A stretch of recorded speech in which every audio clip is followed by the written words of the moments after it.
Bismillahirrahmanirrahim. Assalamualaikum warahmatullahi wabarakatuh.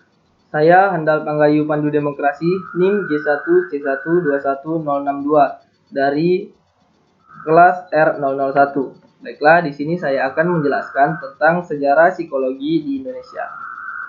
Oke, psikologi diperkenalkan di Indonesia pertama kali oleh Profesor Dr. R. Slamet Iman Santoso pada tahun 1952. Nah, beliau merupakan profesor psikiatri di Fakultas Kedokteran Universitas Indonesia. Nah, pada pidato pengukuhannya sebagai profesor, beliau menceritakan pengalamannya dengan pasien-pasien yang kebanyakan anggota militer dan pegawai pemerintah yang mengalami gangguan psikosomatis karena tidak mampu menjalani pekerjaan barunya setelah Indonesia mengambil alih kepemerintahan dari kolonial Belanda pada tahun 1950. Nah, menurut beliau, psikiatri membutuhkan blok psikologi untuk menjelaskan potensi-potensi manusia guna menyeleksi orang-orang yang tepat pada tempat yang tepat. Oke. Setelah pidato tersebut, nah diselenggarakan kursus pelatihan di Universitas Indonesia terhadap para asisten psikolog. Nah, beberapa tahun kemudian kursus pelatihan tersebut menjadi jurusan psikologi di Fakultas Kedokteran Universitas Indonesia. Nah, Profesor Dr. R. Slamet Iman Santoso ini ditunjuk sebagai ketua jurusan atau dekan.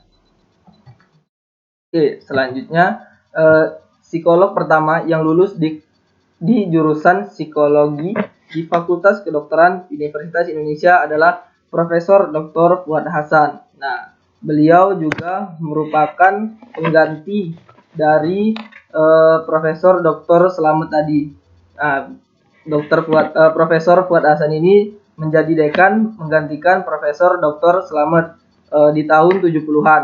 Nah, for your information, selain menjadi guru besar dan dekan Fakultas Psikologi Universitas Indonesia, nah Profesor Dr. Fuad Hasan kemudian menjadi duta besar dan Menteri Pendidikan dan Kebudayaan.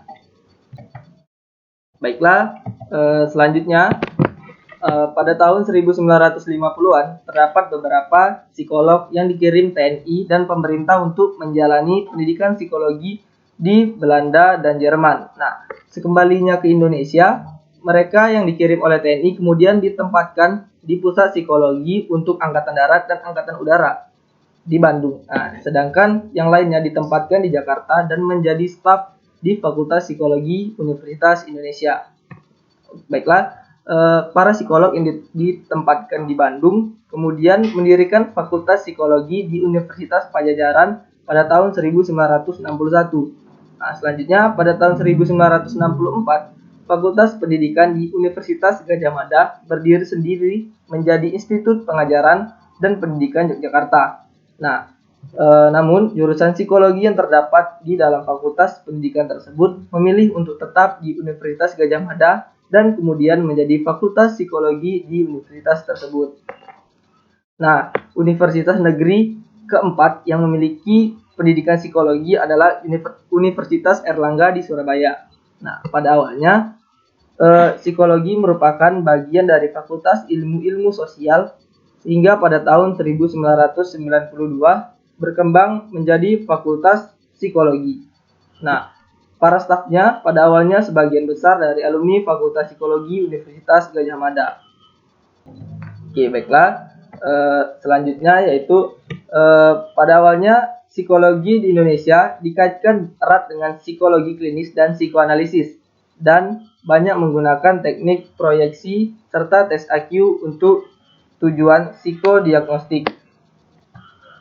Namun, sejak tahun 1960-an, behaviorisme menjadi lebih populer dengan adanya konstruksi tes dan metode-metode kuantitatif.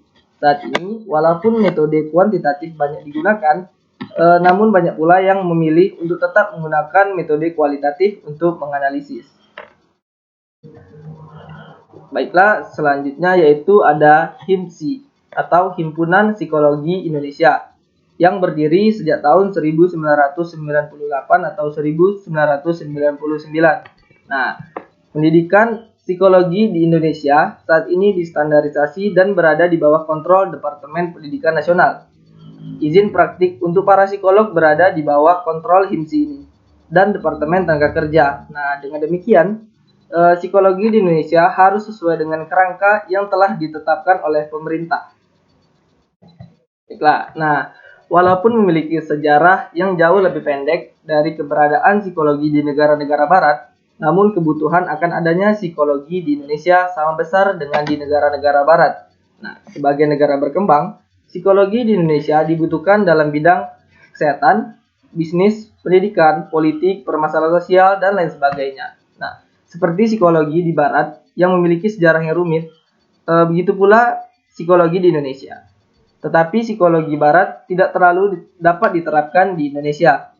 Bahkan psikologi yang dapat diterapkan pada etnik tertentu di Indonesia belum tentu berlaku pada etnik lainnya. Nah, misalkan contohnya adalah standar IQ dari Westward Bellevue yang berlaku di negara-negara barat tidak berlaku di Indonesia. Nah, lebih lanjut lagi, standar yang berlaku bagi golongan etnik atau kelas sosial tertentu di Indonesia belum tentu berlaku